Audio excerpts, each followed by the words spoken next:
I'm going to start this presentation with a brief message as to what you might expect on the business side of possibly taking an invention to market. So if you want to go straight to the patent search information, just skip this section and go to the Introduction to Patent Law chapter. If you do decide to go forward with your invention and try to take it to market, and you're starting to research how to get your product noticed by potential investors and potential customers, be wary of any company that comes forward and tells you that they can guarantee a certain level of success for your invention in exchange for a large upfront fee. Because no matter what anybody tells you, there's no way to guarantee success for any particular product. Because if you think about it, a lot of the big companies release new products all the time, and I'm sure they've done all kinds of market research and focus groups, and yet still a lot of products fail, and they wouldn't have put the product out there if they didn't think there was a chance of success. So you can certainly improve your chance of success by researching the market and knowing what advantages your product offers over what already exists. But the bottom line is, if you do decide to go forward, you need to be prepared to accept a certain level of risk. Having said all that, once you've made the decision that you want to go forward with your invention, you should not feel that just because you're an individual, your invention somehow has less merit than the inventions coming from the bigger companies and corporations, or that you can't possibly succeed against the big companies and corporations, because some of the most groundbreaking inventions in history started off as small companies or individual inventors. While you don't need to be a used car salesman and try to sell your invention as being a solution to all things for all people, you do need to know the strengths of your invention and really believe that it does solve the problems you claim it solves, because if you don't really believe in your invention, I believe it makes it easier for potential investors and potential customers to turn you down. There might be a temptation to think that because the big companies spend so much money on research and development, they must have already come up with all the best ideas and inventions, and that if your idea truly was that revolutionary and did solve a problem in such a convenient way, then someone at the big companies must have already thought of it. Let me tell you why that's not really the case. First, the researchers at the big companies have less motivation to work as hard on an idea as you might, because if they do come up with a great idea and it's successful, the majority of the benefit will go to the company rather than to them individually. While they may get a raise or a promotion, the majority of the profits will still go to the company.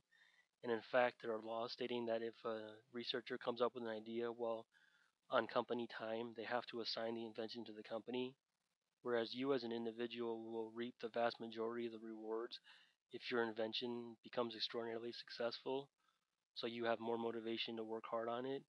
And then, even if a researcher at the big companies gets over this initial hurdle of risk reward, they also have a long chain of command to answer to, so that their manager may disapprove of the idea, or their manager's manager, or anyone on up the chain.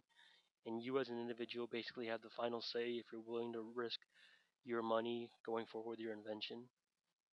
Maybe the most important thing you need to keep in mind when thinking about your competition from the big companies is that no matter how much money they spend or however well their researchers did in school, there's no way for the company to teach them to be creative. While they can try to encourage creativity, how innovative and creative a person is really ultimately up to them, and I'll elaborate a little bit on this on the next slide. I'm guessing that the majority of people watching this video came up with your invention because you were running into a constant everyday problem that you might have shopped for a solution for but couldn't find. So then you had to improvise and come up with your own solution. And maybe you had to tinker with your invention a little before arriving at the final product. But then you realized, well, if I have this constant everyday problem, then maybe other people have it as well. And there may be a market for selling this solution to that particular problem. This gives you a huge advantage over the big companies because they cannot replicate this everyday living situation in a lab. So while there are certain technical fields that lend themselves to being studied in a laboratory setting, such as trying to find a cure for cancer, these big companies cannot try to find solutions to problems that they do not even realize exist. So I've discussed how you as an individual have certain advantages over big companies regarding certain inventions. However, you might be thinking that, well, there are billions of other people in the world, and what's to stop other individuals from coming up with similar solutions to similar problems? And indeed, one of the reasons you think your solution might have a market is because other people have the same problem. Well, I think a lot of people fall victim to what I call New Year's resolution syndrome. And this means that while some people may have thought of a similar solution to a problem, once they looked into trying to get it patented or trying to take the invention to market, they learned that it was going to take quite a bit of time and investment to get that product to market. And I think increasingly people's attention spans get shorter and shorter. And once they hear that the patent process will likely take between 1 and 2 years at the very least, it becomes easy for them to abandon the idea. So it's kind of like New Year's resolutions where people start off really excited at New Year's about changing something, and then a week or two later, they've kind of lost the excitement and just abandon it. While I've tried to lay out the case that there certainly is the potential for success for any particular invention, you do need to be aware that a lot of inventions turn out to not be successful. So you should try to get some feedback as to the viability of your invention before you spend too much time or money on it. And to do this, you may want to run your idea by trusted family members and friends. And even when you do this, you may want to just give out general concepts rather than the explicit details of your invention, because sometimes if an idea is good enough, people may take it and try to run with it regardless of your personal relationship. Hopefully, you'll get some criticism from people because that will help you improve your idea. And there are two main types of criticism that I'll talk about next.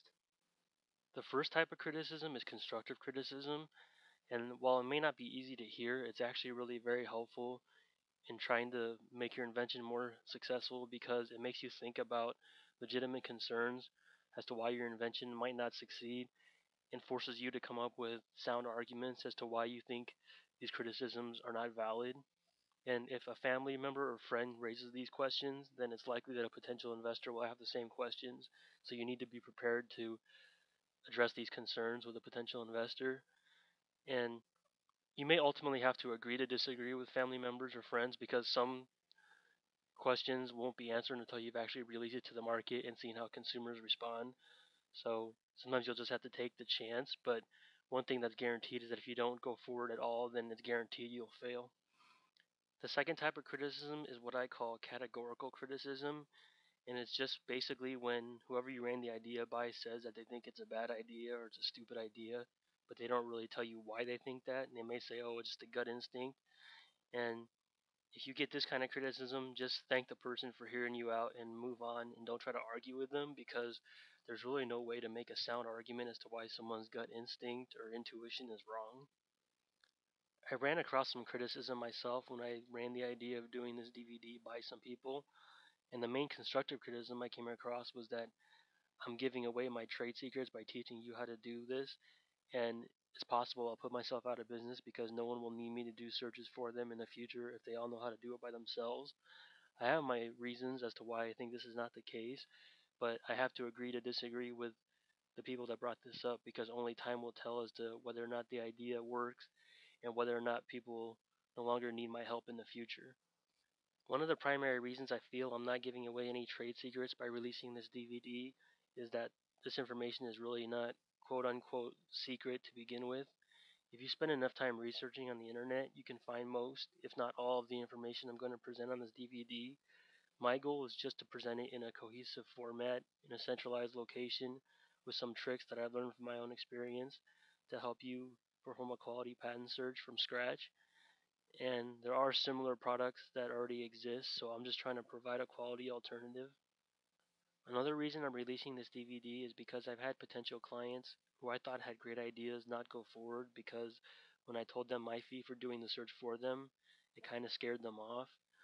And if they were not going to go forward anyway, I'm not losing anything by giving them a cheaper alternative to do the search on their own time. Also, I feel a lot of potential inventions might be lost because of this initial cost hurdle.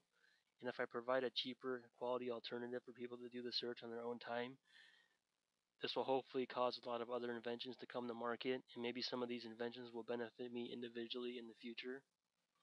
The most important reason why I feel I am not going to negatively impact my business by releasing this DVD is because, similar to not being able to teach creativity, you cannot teach experience. And the reason that people pay me to do searches for them is not for the physical labor of doing the search, it's for my judgment and experience and the knowledge I built by doing hundreds of searches in the past. And even if I wanted to, there would be no way to give away this experience on this DVD. Now that I've addressed some of the issues I think you may come across on the business side of taking an invention to market, let's get into actually performing a patent search. And first, I'll be introducing you to some basic patent law so you'll know exactly what it is you're searching for. Just remember that along your patent journey, it's likely you'll run into some negative feedback, and just realize that negative feedback can actually be very helpful, and don't let it get you down from pursuing your ultimate goals.